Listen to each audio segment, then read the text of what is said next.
कि आपने थंबनेल में देख लिया होगा। तो हम आज बात करने वाले हैं रूफ टॉप सोलर पावर के बारे में, जो कि अपने छतों पर जो सोलर पावर के लिए हम लगाते हैं सोलर ऊर्जा, तो उसके बारे में बात करेंगे किस तरह से हम रजिस्ट्रेशन कर सकते हैं। दूसरी बात, उसका कितना किलोवाट पर कितना आपको सब्सिडी मिलती है। ओके, तो हम बात करते हैं, पहले थोड़ा सा मेथड जान लेते हैं इसमें। यहाँ पे देखिए दोस्तों, यहाँ पे पहले से मेंशन कर रखा है गवर्नमेंट ने कि आपका एवरी मंथ यानी कि 0 से लेकर 150 तक अगर आपका यूनिट आता है तो आपको 1 से 2 किलोवाट वाला ही रूफ टॉप लगवाना चाहिए। उसके अंदर आपको 30,000 से लेकर 60,000 तक सब्सिडी सपोर्ट मिलता है। ओके, अगर आपका 150 से 300 तक यूनिट आता है मंथली, तो आपको 2 से 3 किलोवाट तक का ही रूफ टॉप लगवाना चाहिए। उसके अंदर आपको 60,000 से 78,000 तक का आपको मतलब कि सब्सिडी मिलती है। अगर आपका 300 से अधिक या फिर 300 के लगभग भी आपका मतलब एवरी मंथली जो आपका यूनिट आता है, तो उसके अंदर आपका 3 से लेके या उससे अधिक भी आप किलोवाट तक के रूफ टॉप का सिस्टम लगवा सकते हैं। उसके लिए आपको 78,000 का ही आपको यहाँ पे सब्सिडी मिलनी है। ओके, तो दोस्तों पहले बात करते हैं कि अपन इसके अंदर कैसे अप्लाई कर सकते हैं। दोस्तों आपको कंटिन्यू वीडियो के अंदर बने रहना है। आप ये वीडियो देखने के बाद किसी प्रकार का वीडियो देखने की आवश्यकता नहीं होगी। सबसे पहले आपको यहाँ पे क्रोम ब्राउजर पर लिखना है रूफ टॉप सोलर पावर। जैसे आप रूफ टॉप सोलर पावर लिखते हो तो यहाँ पे आपको इस तरह का यहाँ पे इंटरफेस दिखाई देता है। इसके बाद में जस्ट आपको यहाँ पे इस तरह का मतलब apply for roof top solar power के लिए यहाँ पे ऑनलाइन करने के लिए सिस्टम दिखाई देगा। आपको इस पे क्लिक करना है सिंपली। जैसे क्लिक करोगे तो कुछ टाइम लेगा और आपका कुछ इस तरह से आपके सामने पोर्टल खुल के जाएगा। यहाँ पे दोस्तों आपको दो मतलब देखने को मिलेगा, दो सिस्टम। यहाँ पे एक तो लॉगिन है और यहाँ पे एक रजिस्ट्रेशन है। लॉगिन उनके लिए है जो पहले से लॉगिन कर रखे हैं और रजिस्ट्रेशन उनके लिए है जो पहले बार इस साइट पर आया है। ओके, तो हम आपको पूरा स्टेप बाय स्टेप बताएंगे, कंटिन्यू बने रहेगा वीडियो के अंदर। अगर और भी कोई आपको मतलब प्रॉब्लम आ रही है तो आप कमेंट कर सकते हैं वीडियो नीचे, या फिर आपको अदर कोई सवाल है तो आप भी उसके लिए भी कमेंट कर सकते हैं। सबसे पहले आपका जो भी राज्य है वो आपको यहाँ पे सेलेक्ट करना होगा।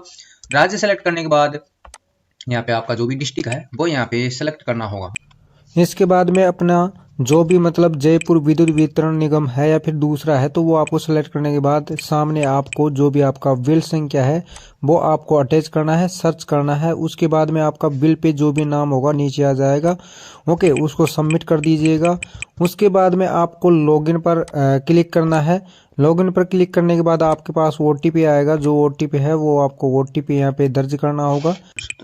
नीचे ईमेल आईडी दिखाई दे रही है, उसको आप छोड़ सकते हैं और आपको जो कैप्चर दिखाई दे रहे हैं वो कैप्चर डालकर आपको लॉगिन पर क्लिक करना होगा। जैसे आप ओटीपी सबमिट करते हैं तो आपको पास में कुछ इस तरह का इंटरफेस शो होता है। उसके अंदर आपको बता देगा कि आपका जो रजिस्ट्रेशन है वो सफलतापूर्वक हो गया है। अब आप वापस से लॉगिन कर सकते हैं। आपने जो मोबाइल नंबर लगाए हैं वो डाल के दर्ज करने के बाद आपको जस्ट यहाँ पे लॉगिन कर लेना है।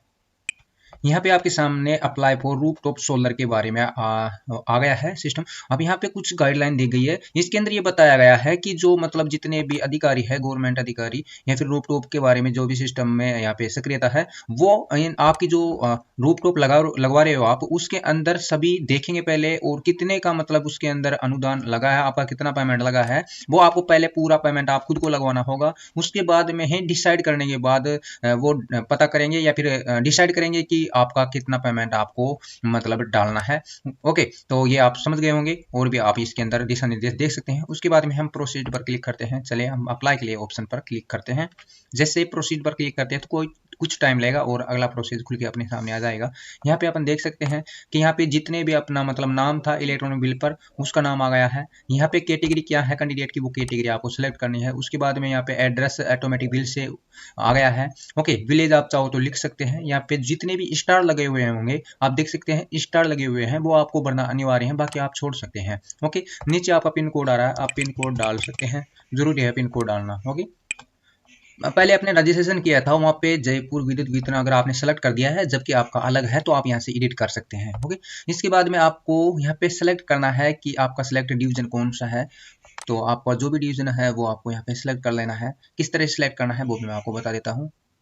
तो इसमें कंफ्यूज होने वाली बात नहीं है। इसके अंदर जो भी आपका जिला आ रहा है वो आपको यहाँ पे जिला यानी कि डिस्ट्रिक्ट है, आपको यहाँ पे सिलेक्ट करनी है। जो भी आपका डिस्ट्रिक्ट है, डिस्ट्रिक्ट यहाँ पे सिलेक्ट करने के बाद यहाँ पे आपको पूछा जा रहा है सब district name of electronic district. यहाँ पे आपका जो भी डिस्ट्रिक्ट मतलब उसके बाद में आपका जिले के बाद में कौन सा सब डिस्ट्रिक्ट है आपका, यहाँ पे आपका आ जाएगा, वो आपको यहाँ पे सिलेक्ट करना है। अब यहाँ पे बात आती है कि यहाँ पे कितने केवी वाट में अपना यहाँ पे सिस्टम लगाना चाहिए। तो यहाँ पे मैंने पहले आपको बताया था सिस्टम। यहाँ पे अगर आपको मंथली 0 से लेकर 150 तक का अगर आपका यूनिट आता है तो आपको 1 से लेकर 2 किलोवाट तक का सोलर प्लांट लगा लेना चाहिए। ओके, और अगर आपका 150 से ऊपर आता है तो आप तो मतलब 2 से 3 किलोवाट का भी आप सिस्टम लगवा सकते हैं। तो मैं यहाँ पे 3 किलोवाट कर देता हूँ। ओके, एक की जगह यहाँ पे मैं 3 कर देता हूँ। और फिर नीचे आते हैं, थोड़ा नीचे आपको यहाँ पे कैटेगरी, जो भी कैटेगरी है वो कैटेगरी आपको सेलेक्ट करनी है। यहाँ पे रेसिडेंशली और विथ वेलफेयर असिस्टेंट, इसका मतलब आपको समझाता हूँ मैं। अगर आप आवासीय है तो आवासीय पर ही क्लिक करना है आपको। ओके, उसके बाद में चलो नीचे चलते हैं थोड़ा, और यहाँ पे आपको पूछा जा रहा है, अब यहाँ पे आपको भरना है कि आपके मतलब कितने किलोवाट का आपको मतलब यहाँ पे सोलर प्लांट लगाना है। अगर आपको पता नहीं कि किस तरह से लगाएं तो यहाँ पे calculation for solar rope top calculation भी यहाँ पे सामने आ रहा है। इस पे आप क्लिक करते हैं तो यहाँ पे आपका जो भी स्टेट मतलब स्टेट है या राज्य है जो सिलेक्ट करना है। उसके बाद में आपका मतलब रेसिडेंट है या फिर किस तरह से गवर्नमेंट सेक्टर पे लगवाना चाह रहे हो। इसके बाद में आपका मंथली बिल कितने का आ रहा है। सपोज करो मैं 300 रुपये बिल करता हूँ यहाँ पे और कैलकुलेशन करता हूँ तो यहाँ पे 1 किलोवाट के लिए बोला जा रहा है कि आपका 1 किलोवाट आराम से चल जाएगा। Okay, roof top. अगर हम बात करें कि अपना मान लो सपोज करो कि 30,000 का बिल आ रहा है तो अपने कितने का किलोवाट का अपन को यहाँ पे सोलर प्लांट लगवाना होगा। ओके, तो इसके लिए हम राजस्थान सेलेक्ट करते हैं और जो अपना रेसिडेंट है, मतलब मैं रेसिडेंट के लिए क्लिक कर रहा हूँ। यहाँ पे मैं 30,000 यहाँ पे क्लिक करता हूँ और फिर कैलकुलेशन के लिए क्लिक करता हूँ। तो यहाँ पे देखिए 10 किलोवाट यहाँ पे आप देख सकते हैं। 10 किलोवाट के लिए मेरे को बोला जा रहा है कि आपको 10 किलोवाट की आवश्यकता है। ये सोलर प्लांट लगाने के लिए आपको 10 किलोवाट का सोलर प्लांट लगवाना चाहिए। ओके, अगर हम बात करें कि अगर इसको अपन गवर्नमेंट सेक्टर में लगवाना चाहिए तो गवर्नमेंट सेक्टर में क्या इसका मतलब रूल रहेगा, इसको हम सेलेक्ट करते हैं। वही 30,000 अपन यहाँ पे भरते हैं। ओके, और फिर कैलकुलेशन करते हैं तो 30,000 के लिए भी वही 10 किलोवाट की आवश्यकता रहेगी। ओके, तो आपको ज़्यादा की जरूरत नहीं है, आप 1 किलोवाट यहाँ पे सेलेक्ट कर सकते हैं। एक यहाँ पे सेलेक्ट कर सकते हैं। उसके बाद में आपका यहाँ पे लोकेशन के लिए बोला जा रहा है तो लोकेशन आप ये भी रख सकते हैं। ओके, या फिर आप इसको चेंज करना चाहो तो चेंज भी कर सकते हैं। यहाँ पे आप एड्रेस सेलेक्ट भी कर सकते हैं। चलो मैं सेलेक्ट करके देखता हूँ यहाँ पे मेरा लोकेशन आता है नहीं आता है।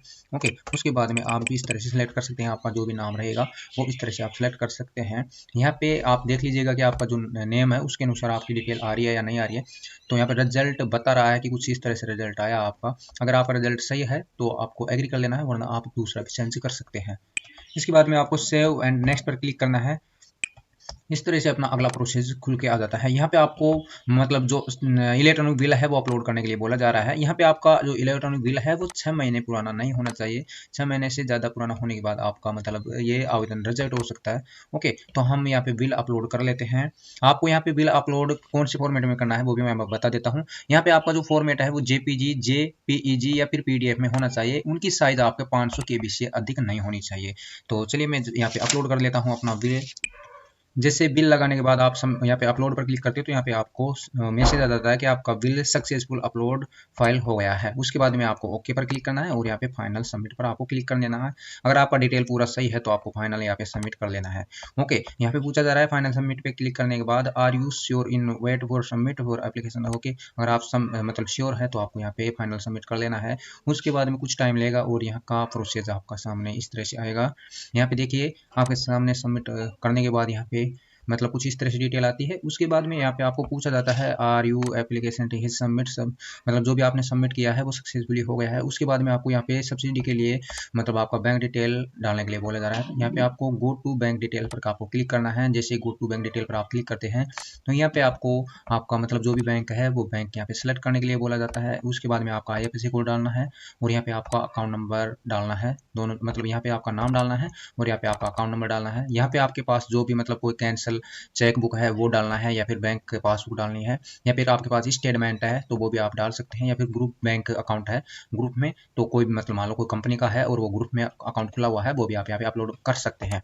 और उसके बाद में यहाँ पे आप रिमार्क कोई भी अगर आपका सवाल हो या फिर जो भी तो आप यहाँ पे कमेंट भी मतलब यहाँ पे आपका सवाल टेक कर सकते हैं। ओके, तो हम दोनों चीज़ें यहाँ पे सभी चीज़ें टेक यहाँ पे अपलोड कर लेते हैं।